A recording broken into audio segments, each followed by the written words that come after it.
इस्लामपूर पोलिसांनी सापळा रचून पकडली अवैध दारू वाहतूक करणारी मोटार 4,16,800 रुपयांचा मुद्देमाल हस्तगत। उपविभागीय पोलीस अधिकारी मंगेश चव्हाण, इस्लामपूर पोलीस ठाण्याचे पीआय संजय हरुगडे तसेच श्रेणी पोलीस उपनिरीक्षक पीबी कांबळे यांच्याकडे बातमीदारांमार्फत आलेल्या माहितीनुसार इस्लामपूर येथील सावकार कॉलनी येथील पेठ सांगली रोडवर कार नंबर MH10 BA 9701 ही गाडी पकडण्यात आली।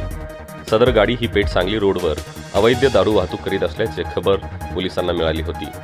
इस्लामपूर पोलिसांनी सकाळी 7 वाजता इस्लामपूर हद्दीत सावकार कॉलनी पेठ सांगली रोडवर सदर गाडीचा पाठलाग करीत पकडली। या गाडीचा चालक रणजित बालाजी निकम, वयवर्ष 23, राहणार नवेखेड, सदर व्यक्तीची अंगझडती घेतली असता काही रक्कम अथवा इतर काही सापडून आले नाही। मात्र पोलिसांनी त्याच्या मर्जीने गाडीची झडती घेतली असता 16,800 रुपयाच्या दारूच्या बाटल्यांचे 5 बॉक्स तसेच 5 लाख किमतीची पांढऱ्या रंगाची सुझुकी कंपनीची Swift VDI car number MH BA 9701 एकूण 4,16,800 रुपयांचा मुद्देमाल आढळून आला। तो सर्व मुद्देमाल हस्तगत केला आहे। या सर्व प्रकरणाबाबत इस्लामपूर पोलिसांनी फिर्याद दाखल केली असून पुढील तपास संबंधित अधिकारी करीत आहेत। सांगली डिजिटल जमाना, डिजिटल बातम्या।